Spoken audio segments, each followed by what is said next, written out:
Existe una pregunta que mucha gente se hace, pero muy pocos tienen el valor de investigarla verdaderamente a fondo.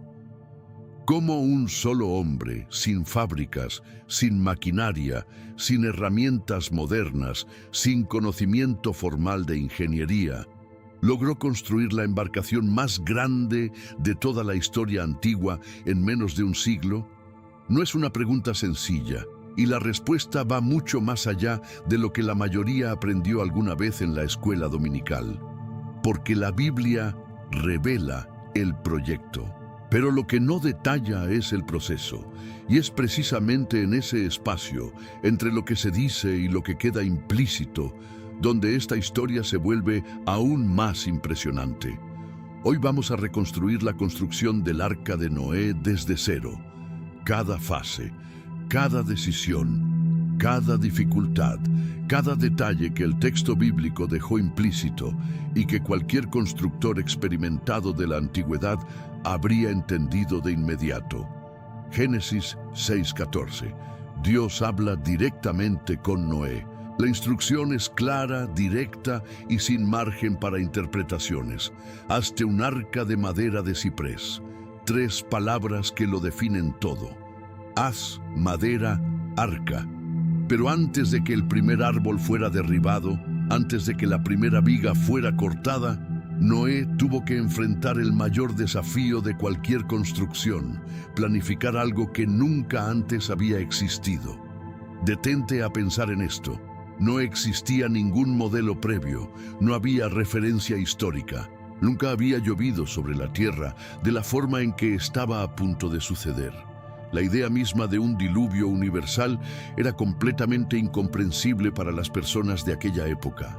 La Biblia describe que antes del diluvio, una neblina subía desde la tierra y regaba el suelo.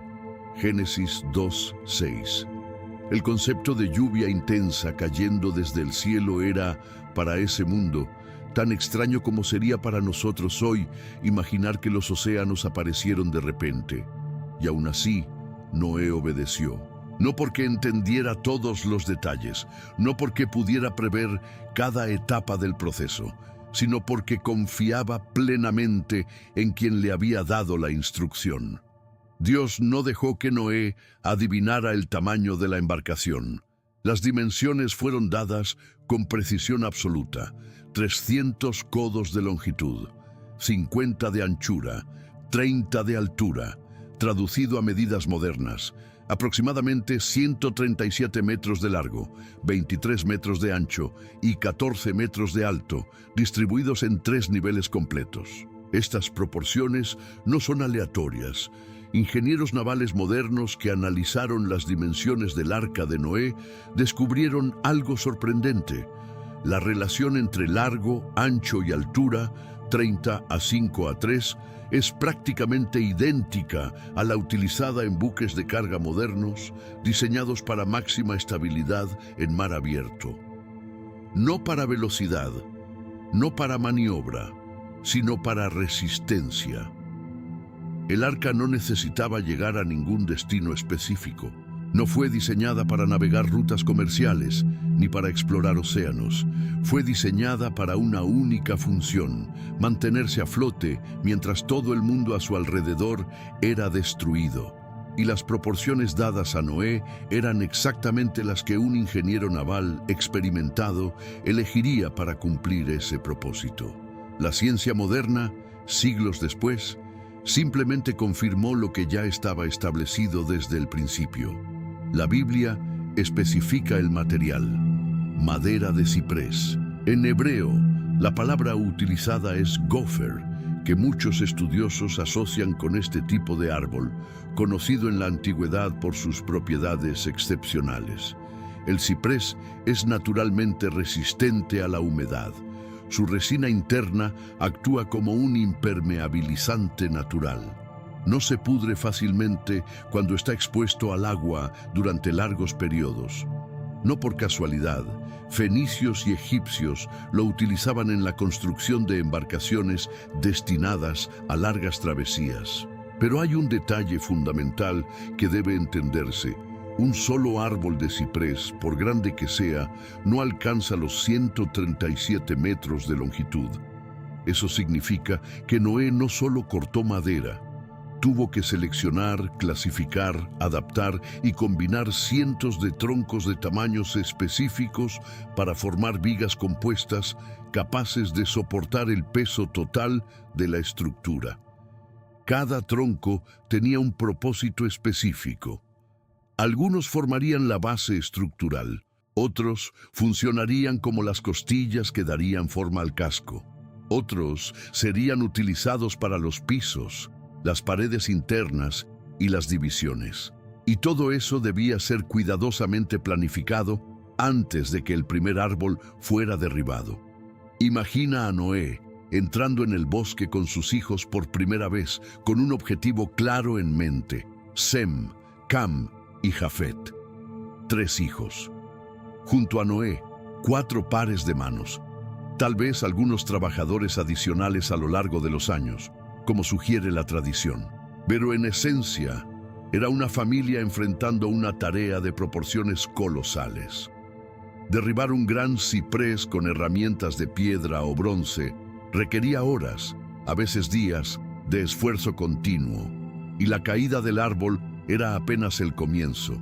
Quitar las ramas, descortezar la madera, transportarla, organizarla, dejarla secar el tiempo adecuado para evitar grietas durante la construcción, todo eso formaba parte del proceso.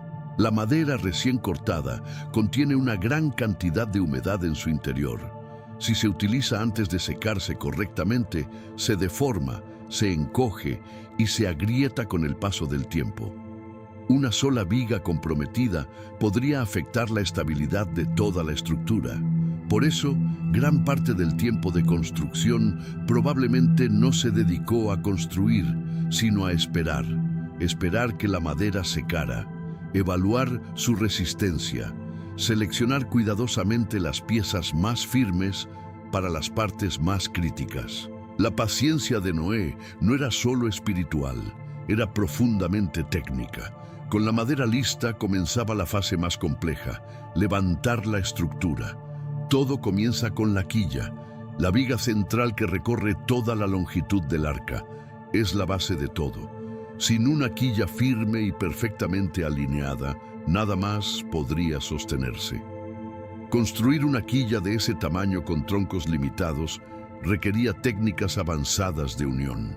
Encaixes precisos, cabillas de madera, ajustes manuales, todo realizado sin maquinaria moderna, únicamente con conocimiento, experiencia y precisión.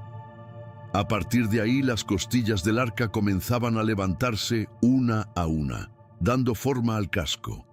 La madera era calentada y curvada lentamente, utilizando métodos tradicionales que aún hoy se emplean en la construcción naval artesanal. Cada pieza debía encajar perfectamente con la siguiente. Luego venía una de las etapas más críticas de todo el proceso: la impermeabilización. Y la cubrirás por dentro y por fuera con brea. No era un detalle menor, era la diferencia entre resistir o fallar. Capas múltiples, aplicadas con paciencia, cada unión sellada, cada grieta cubierta, cada punto vulnerable reforzado. Nada podía quedar expuesto, nada podía ser ignorado. El más pequeño error podría tener consecuencias irreversibles una vez que el arca estuviera rodeada por agua. Después, la estructura interna fue organizada en 3 niveles, cada nivel con una función específica. Los animales más grandes en la parte inferior para mantener el centro de gravedad bajo, los de tamaño medio en el nivel intermedio y los más pequeños, junto con las aves, en el nivel superior. También era necesario pensar en ventilación. Una abertura continua en la parte superior permitía la salida del aire caliente, mientras pequeñas entradas laterales facilitaban la circulación de aire fresco. Todo funcionaba mediante principios simples, pero eficientes. Nada sofisticado, nada innecesario, solo lo esencial. Y cuando finalmente todo estuvo terminado, el arca no estaba preparada para navegar. Estaba preparada para resistir. porque ese había sido su propósito desde el inicio: sobrevivir.